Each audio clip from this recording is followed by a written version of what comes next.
everyone. Welcome to Motherhood Today. It's a brand new podcast hosted by me, David Kinnaman from Barna Group, and Mandy Arioto from the Mom Co. and formerly known as MOPS. That's right. So we're new. We have a new name. It's very exciting. That's cool. We're going to get all into that. Thanks so much for joining. We're so excited to host this conversation over the next number of episodes about what's on the minds of moms today. And tell us a little bit more about the Mom Co. and why this research was so important to you. Yeah, so we're an organization that's 50 years old, formerly MOPS International, and we just recognize that we're in a new season where moms are experiencing things that we haven't seen in the last 50 years. Mm-hmm. And so we really want to data and research to inform how do we serve moms, how do we serve the church, and how do we bring it all together to really push forward the kingdom of Jesus and meet needs that are maybe new and different than we've had to meet in the past. Yeah. Well, for me as a researcher, one of the great parts about this study was it really gave voice, especially to millennials and Gen Z as moms. Not too many Gen Zers, but really millennials and younger moms. Through the many decades of the work that we've done, we've had a chance of interviewing a lot of different generations. And I feel like millennials, younger generations, they're putting a unique stamp on each part of their journey. And so, how many years have you been the CEO president of? 10 years. Okay. Yeah. You've learned a thing or two, I bet. I have learned a thing or two. And before that, I was in pastoral ministry for 15 years. And it's so interesting to me because during those 15 years, I was working at a church in Southern California.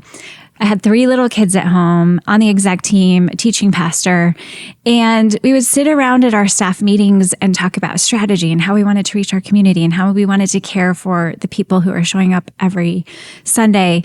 And I think back to that season, and not once did we have a conversation about moms.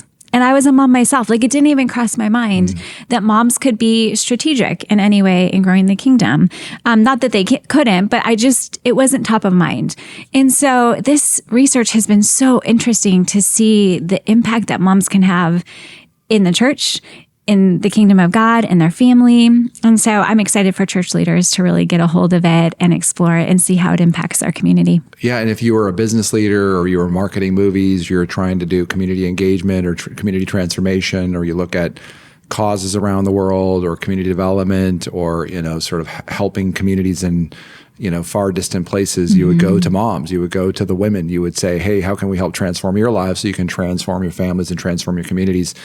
And I think we have to be careful about trying to learn a lot of lessons from the business world and then transfer them into the church. But I do think that we've been missing a really important sort of chord in how we talk about and minister to today's moms. You're so right. And the interesting thing is I regularly get asked to speak at marketing conferences. This is with Fortune 500 companies. And you might be thinking, why is the CEO of a ministry organization speaking at these secular marketing companies?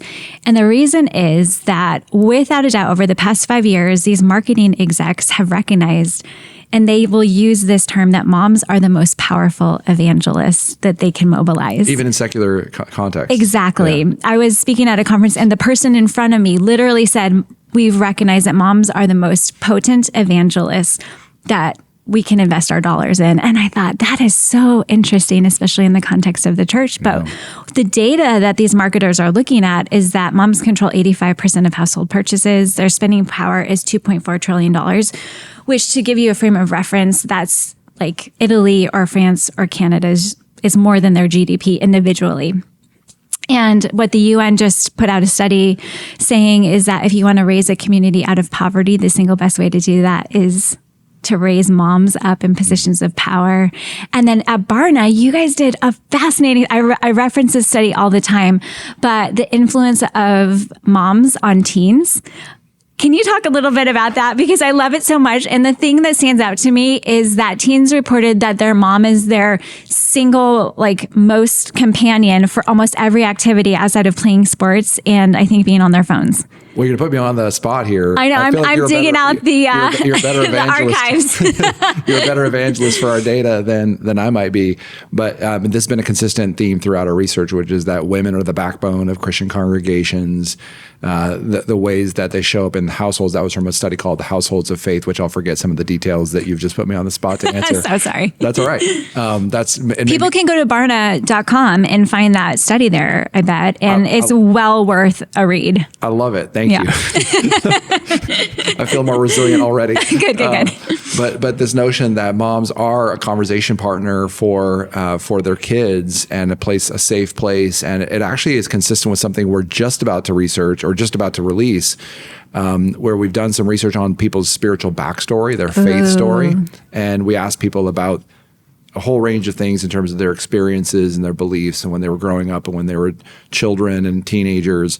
And one of the interesting things is people don't always remember correctly, but they do have a very strong signal in the data that moms were the most important person by far, more important than fathers, more important than just other family friends, in terms of the formative effects on a young person, especially for young resilient disciples, sort of the most committed, the most sort of biblically oriented. And so this notion that moms are at the center of so much of the good stuff that a Christian community can do and many human communities can do is just an incontrovertible part of our findings. How's that? I used a big word just to— That was very impressive. Just to sort of like, it was a bit of a smoke and mirrors because I don't remember the exact stats that you asked me about, but it's true. I like that technique of just using women are a words. really important part of this, the story of the church, and especially moms, as we're talking about. So we're exploring in this research the critical role that moms play for the next phase of outreach and growth in the church, their communities, and society as a whole. And really this study, the study you were referencing, which was Households of Faith, the new study that we're going to be releasing soon, is really this notion that maybe some of our listeners have heard this idea: if you win the man, if you win the father, you win the whole family. And it's not wrong. We can live in a both and world. But if you look at this data very carefully, it's like if you are effective in creating communities of moms, you win whole households. Right. You win the hearts of future generations. And I think it's interesting that in 2 Timothy, when Paul is writing to Timothy, he actually says, I remember the faith of your mother and your grandmother, Lois and Eunice, and the same faith that they have remains strong in you. And it's just an interesting little side note that there is no men who are mentioned there. Now, Paul is the mentor and there's Timothy, but like the idea of the formative effects of women is profound, and the research really underscores that. And it's so holistic from faith. And we know that moms are the ones who are bringing kids to church for programs. And there's some really interesting research coming out of early childhood development, where it's finding that the first 1,000 days of a child's life are some of the most important in neurological development. And we know that the single best way to set a child up for success is to resource the mom so that they are setting the child up well with nutrition and adequate stimulation.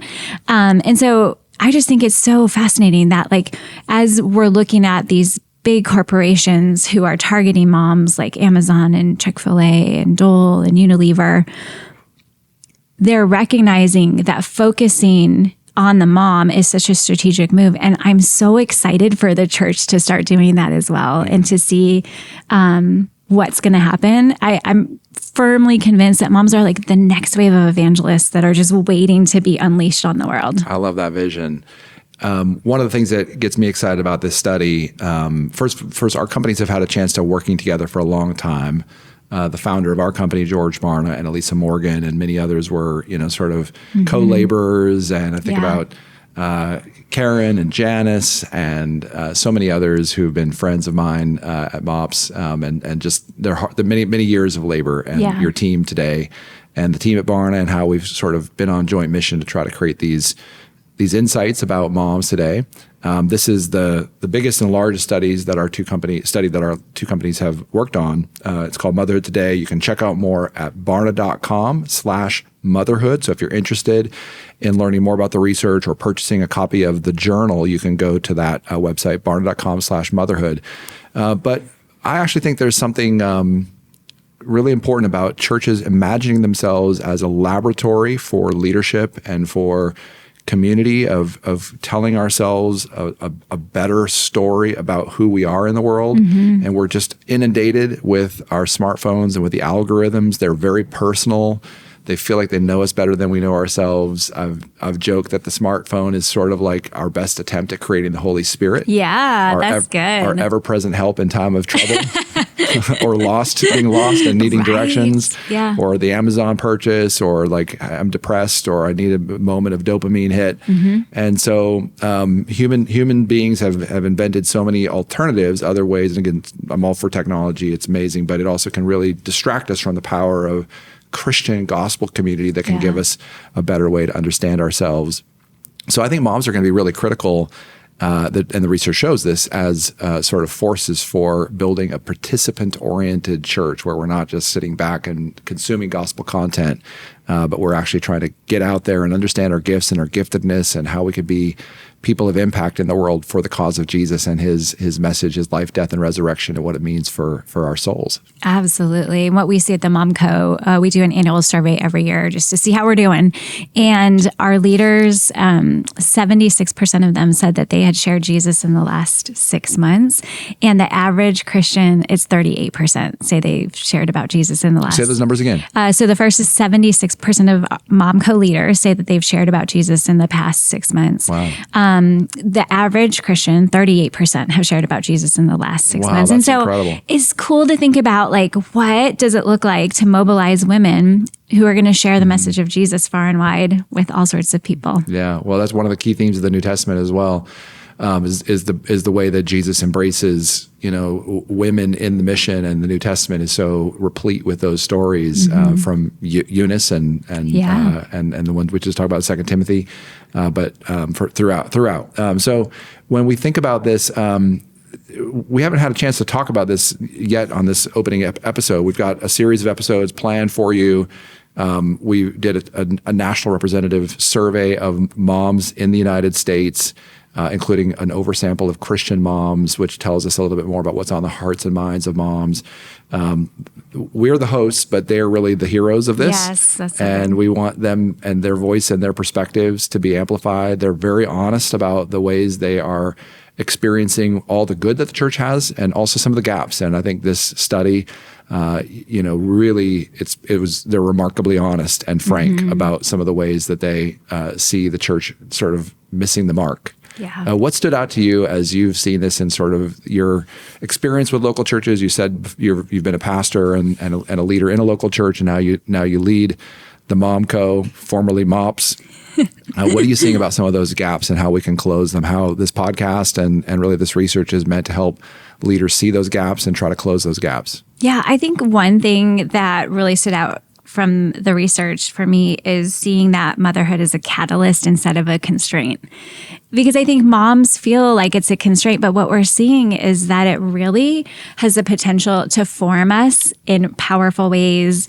It's a catalyst for how the church can grow and reach families, because motherhood is one of the top things that we experience in life that causes us to evaluate faith and to think through, how do I want to raise this child and what's important?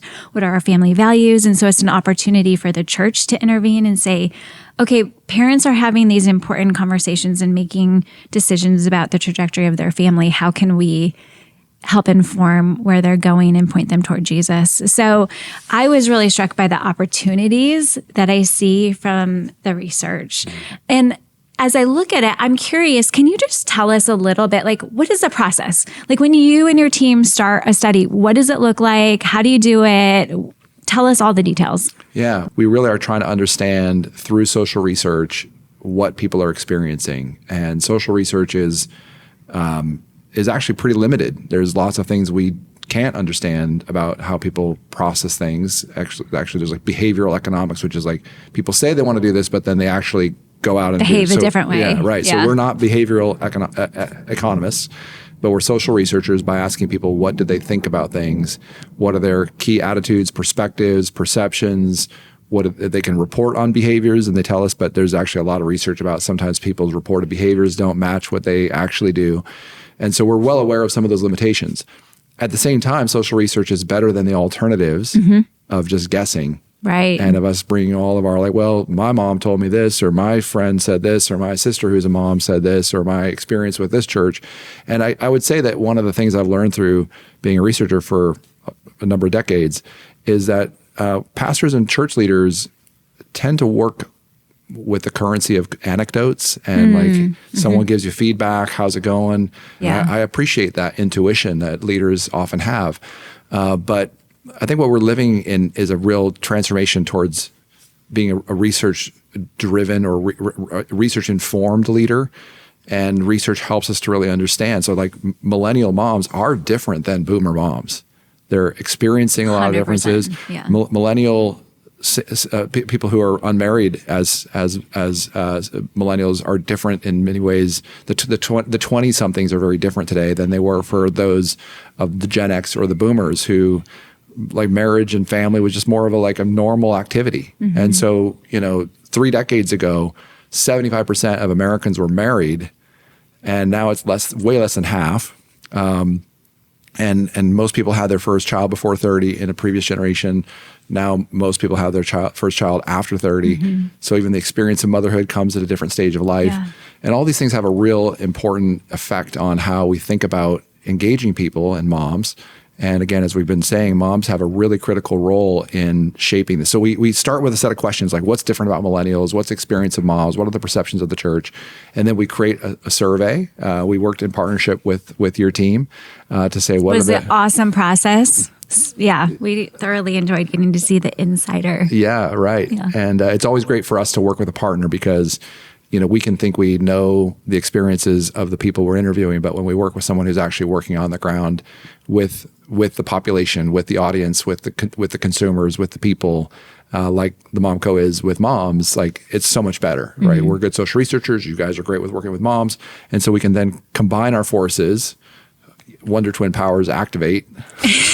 That's a callback from a long time ago, and we can actually go help really serve moms in a better way. So we do big social research. It's random, representative. We ask a bunch of different questions, and then we collate all that data and begin to figure out, okay, what are some key themes that we see emerging? And then we love the data journalism process where we create cool infographics and sort of how do we tell the stories of the data and the people behind it. We had the chance of launching this study a couple months back in the fall of 2023 at the MomCon, and that was a super fun event. And you announced a brand new name, and tell us a little bit about the history of MOPS and sort of what went into the name change. And just, I'd love to pick your brain as a leader about sort of managing a brand change. That sounds fun, but also a bit daunting. What's been your experience of trying to change this well-loved and maybe sort of like old brand name, which it was Mothers of Preschoolers. Mothers of Preschoolers, and the acronym was MOPS, which, for 50 years has served the organization so well and is a beloved brand and organization. But what we saw was... Did people ever think you were selling household cleaning supplies? All the time. We'd get calls to headquarters of people wanting to buy cleaning supplies. Is this true? No joke. 100%. Right? We get emails all the time. What we recognize, though, is as we expanded globally, the name MOPS didn't translate well. It had really negative connotations in certain countries, like really negative connotations. And it just became something that didn't completely represent what motherhood looks like in this time frame, this cultural context. And the connotations with cleaning supplies was prosaic. It just wasn't congruent with who the modern mom wants to be. And so we recognized that it was a moment where we really needed to do our research. And so it was a 7-year process of wrestling and struggling and doing focus groups and trademark searches. And we just recognized that we are an organization that builds community, that helps churches reach moms and grow the church. And we needed a new name that was going to carry us into our next 50 years. Well, the Momco is awesome. Yeah, it really just sums up. It's it's short for the mom community, which is exactly what we do. We build communities of moms around the world. So it's been such an awesome transition to our new name. Everybody's been so gracious and warm and on board. So yeah, couldn't have gone better. Any pockets of resistance, or how do you manage change when I mean it took a few years to change it. It feels like it did. it was a slow process, an intentional process. But what we recognized was the people who loved the organization recognized that they want to reach moms. Mm-hmm. They want to reach moms in the next generation. And if there was any hindrance to doing that, then they were on board for whatever we needed to do moving forward. So it's been a great process. Well, I've really admired your leadership from afar and the team and how you managed it. I was even there as you were sort of like managing the release points and the gift bags and the T-shirts. And it's like, you could wear the Momco branded stuff, but only on Friday at noon. wait to show it off till the official announcement. Yeah, I was afraid I might slip in some way. So talk about your hopes for the podcast. We have a number of episodes planned. We'll be sharing some of the data. Again, the heroes of the podcast are going to be the people we interviewed. And I'm always just so grateful for the fact that people share their time essentially for free. Sometimes there's small incentives or whatever for tough to reach populations, but moms love to share their opinions. And what are some of your hopes for leaders as we go through some of the content and some of the perspectives some of the guests will have that will provide some maybe interpretation or, practical applications? And how would you hope that leaders might listen in? Well, I get to talk with a lot of leaders, as you do, over the course of the year. And I feel like I hear the same two things over and over again. And the first is that leaders feel like they're doing so much and they're exhausted. And the second is that they feel like they should be doing so much more, which is an impossible place to be in, right? Mm-hmm. And what we've found in the research is that by focusing on moms as a strategy, it really helps leaders in the church to breathe a little. And what it does is it multiplies effort because moms take whatever they're poured into and multiply it out to the people around them. Moms get raised up as leaders and they become volunteers in other areas of the church. You mobilize, to be very candid, you mobilize a mom and her resources. She controls 85% of household purchases like we talk about. And so that's going to impact giving as well. And so when we effectively engage moms, it's going to elevate every other program in your church. And it's going to give you room to breathe and to do what you do really well in pastoring and leading your church. Yeah, that's great. Well, it feels like moms are natural conduits of energy. Ooh, that's really good. I'm going to borrow that. You can. Mm-hmm, it's for free. Thank you. Yeah. But I feel like that's true, right? So when you, it's almost like they're the little solar panels and they get a little bit of energy poured into them and they really multiply that energy into the community and obviously into their households, but into other moms and into other kind of their activities. Kids. Yeah. Mm-hmm. Well, we're really excited to host this and I'll tell you about the place you can visit to get the report if you want to learn more about everything we've talked about today and about the podcast and about the journal, which describes the findings. You can even download some of the PowerPoint slides, which if you're like me and you really like PowerPoint slides, that can do it for you.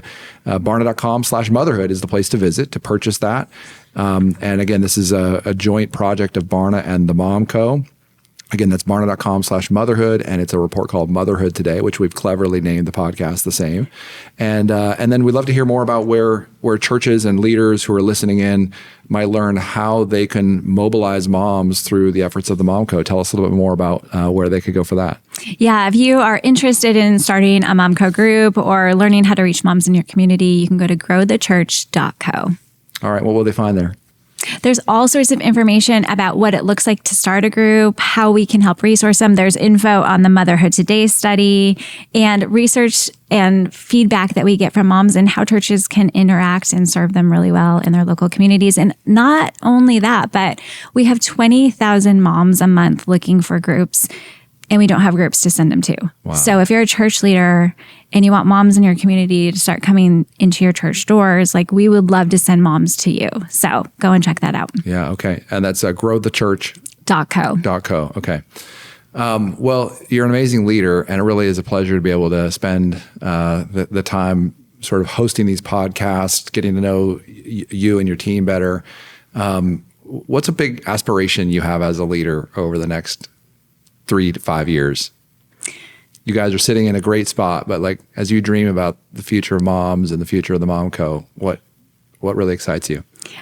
I feel really stirred by, and we've talked about this before, but it feels like there is a unique moment in the church right now where we get to do and elevate people who haven't been elevated yet and elevate voices. And I think that in starting with moms, we are going to see tremendous things happen around the world.